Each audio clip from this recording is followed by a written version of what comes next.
सोए, अचानक आंख खुली, अब जिस्म नहीं हिल रहा, ना टांगे हिल रही हैं, ना हाथ हिल रहे हैं, ना आंखें खुल रही हैं, सुन्न हो गया। लेकिन ये पता चल गया कि मैं उठ गया हूँ, उठ गया। तो मैं उठना चाह रहा हूँ लेकिन मेरे अंदर कोई हरकत नहीं है, मुझे फालज हुआ हुआ, मुकम्मल तरीन फालज। जिस्म में हरकत खुद मैंने मेरा ख्याल 10-15 दफ़ा तो भुगता है अपनी ज़िंदगी में, और ये होता है ठीक ठाक 1-1.5-2 मिनट का होता है, बास को 5-5 मिनट तक भी मुझे लोगों ने बताया कि हुआ। मुझे ये होता था कोई मैट्रिक के ज़माने में हुआ करता था, साल के बाद ये देव मेरी ज़िंदगी में चक्कर लगाता था, और 5-6 महीने के लिए मुझे गम और खौफ में छोड़ के चला जाता था कि ये मेरे साथ हुआ क्या था, ये है क्या था, कुछ भी नहीं था। स्लीप पैरालिसिस जनाब ये होता है कि रात को सोए और रूह परवास कर गई। अब रूह जब सऊद करती है या नजूल करती है, यानी जब आलम बरज़ख को चढ़ती है या जब वहां से उतरती है, तो चश्मे ज़दन में हमें पता ही नहीं चलता, वो 1-2 लम्हात 3-4 लम्हों की बात होती है कि जब वो चली जाती है, क्योंकि हमें कभी भी एहसास नहीं होता कि अब हम सो गए। यहां तक याददाश्त आती है कि अब नींद आ रही है, उसके बाद खबर नहीं होती कि नहीं, क्या बिल्कुल नहीं खबर होती। तो जब कोई शय अल्लाह मुसल्लत करता है तो उसकी खबर नहीं होती। फिर बग़्ततन का लफ्ज़ इस्तेमाल हुआ, अचानक। अजाबों के बारे में अल्लाह ताला का मेरा अजाब अचानक आया, तो नींद भी तो अल्लाह ने इंसान पर मुसल्लत ही की है ना। बिल्कुल ऐसे। इंसान ना थके तो कहाँ सोएंगे इंसान सोने वाली चीज़ है। तो अब होता ये है कि बसा औकात मेडिकल कंडीशंस, जिस्मानी हालत, जहनी कैफियत ऐसी होती हैं या खुराक, जिनकी हम तफसील से बात करके आए, तमाम मामलात को मिला के एक तनाज़ुर में रखिएगा, ऐसी होती है कि जिस्म आराम में नहीं होता, जहन आराम में नहीं होता, एक तनाव और एक भूचाल की कैफियत अंदर चल रही होती है। गैसेज हुई हैं, हार्ट बीट तेज़ है, सांस तेज़ हुआ है, ब्लड प्रेशर चढ़ा हुआ है, कुछ लोगों का ब्लड प्रेशर गिरा हुआ है, कुछ लोगों को अंतड़ियों में दर्द है, किसी को कोई मसला है, किसी को कोई मसला है। रूह उतरी, आलम बरज़ख से वापसी हुई, और जिस वक्त रूह का और जिस्म का ताल्लुक बन रहा था, ऐन उसी लम्हे आंख खुल गई। आंख नहीं, जहन की आंख खुल गई, यानी शऊर एक्टिव हो गया। I am here.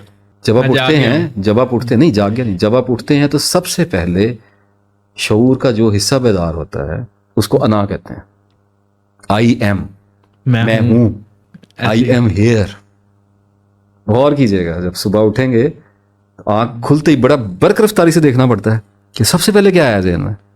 एक ही बात आती है, आई एम हियर, नहीं मैं आ गया हूं। ये एक सेंस है। जब रूह नफ्स के पिंजरे में आती है और शऊर अपनी आंख खोलता है तो सबसे पहले आता है मैं यहां हूं, मैं बेदार होती है, सर अना जाग दी है। तो उस वक्त जब अना यानी कि माइंड जब जाग जाए लेकिन रूह अभी दाखिल हो रही हो, तो वल्लाहु आलम ये वो कौन सी एग्जैक्ट कैफियत या वो मामला है, क्योंकि हम इसको बायोलॉजिकल तो देख नहीं सकते, ना न्यूरोलॉजिकल देख सकते हैं, ये तो स्पिरिचुअल है। ऐसे ही और स्पिरिचुअल हमारा ईमान है कि ये है, क्योंकि हम इसके ऐनी शाहद हैं कि इट इज देयर, ये होता है।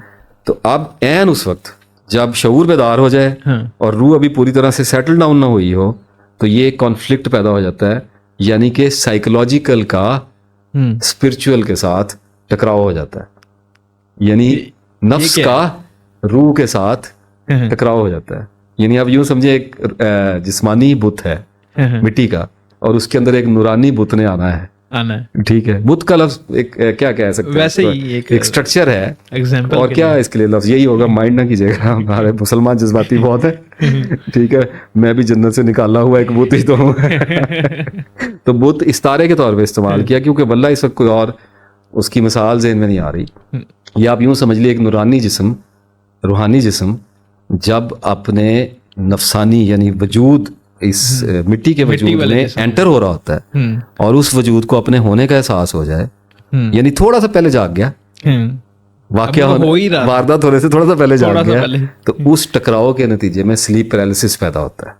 माइंड एक इटरनल कंफ्यूजन का शिकार हो जाता है कि आई एम डेड, कि ये क्या नो।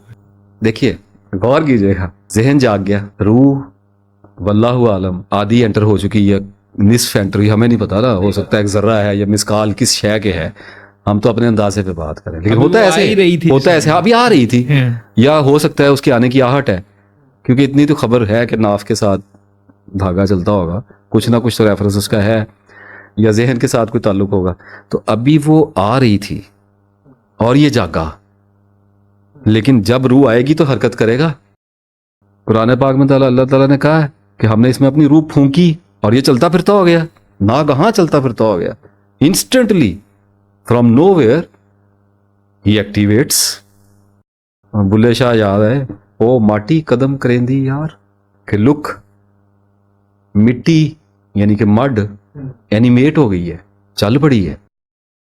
ٹھیک ہے, تو اب وہ چل تو سکتا نہیں کیونکہ روح آئی نہیں, اس کا جوہر تو اس کی بجلی تو آئی نہیں ہے, تھوڑی سی ابھی جھٹکا ہی لگا تھا, صاحب پہلے ہی اٹھ گئے ہیں. تو اس کے نتیجے میں اس کے اندر یہ تو شعور آ گیا ہے کہ میں ہوں, لیکن اب میں وہ ہل نہیں سکتا. تو اس چونکہ نفس کو موت کا ادراک ہے. میں آپ کو ایک بات بتاؤں, اس روئے زمین پر جانداروں میں صرف انسان ایک واحد ایسی مخلوق ہے جسے اپنی موت کا مکمل ترین ادراک ہے, اور یہی ہماری ڈپریشن اور ہماری انگزائٹی کی وجہ ہے. ہم جانتے ہیں کہ ہم نے مر جانا ہے, تو وہ ازلی خوف ہے, ابدیت کا خوف ہے کہ اب میں مر گیا. تو وہ خوف سے واسطہ پڑتا ہے, تو تب یہ سچویشن کریٹ ہوتی ہے کہ وہ جی میں ہاتھ کھولنا چاہ رہا ہوں, میں آنکھیں ہلانا چاہ رہا ہوں, اتنی شدت سے وہ آتی ہے لیکن وہ نہیں ہل سکتا. تو یہ چونکہ ایک پیرالسس کی سٹیٹ ہے, کیونکہ سلیپ از اے پیرالسس. ٹھیک ہے, تو اس سٹیٹ کے اندر پھر خوف اتنی تیزی سے نکلتا ہے جیسے کوئی بھوکا شیر اپنی کچھار سے کسی ہرن کو اچانک سامنے زمین پہ لیٹا ہوا دیکھے نا, زخمی بجلی کی تیزی سے نکلتا ہے نا, ایسے خوف نکلتا ہے. اور وہ پسینے اور یہ اور چیخیں مارنے کو دل کرے گا لیکن وہ آنکھ نہیں کھول پا رہا, اور سب کو سر وہ تو پتہ ہی نہیں لگتا نا, بس یہ پتا ہوتا ہے کہ میں پھنس گیا کسی جگہ. ٹھیک ہے, اور اتنی دیر میں روح سیٹل ان ہو جاتی ہے اور آپ کی آنکھوں میں اللہ کا شکر ہے میری لینڈنگ ہو گئی ہے. تو یہ بعض اوقات لینڈنگ جو ہے یہ تھوڑی سی وہ کیا کہتے ہیں غیر ہموار ہو جاتی ہے.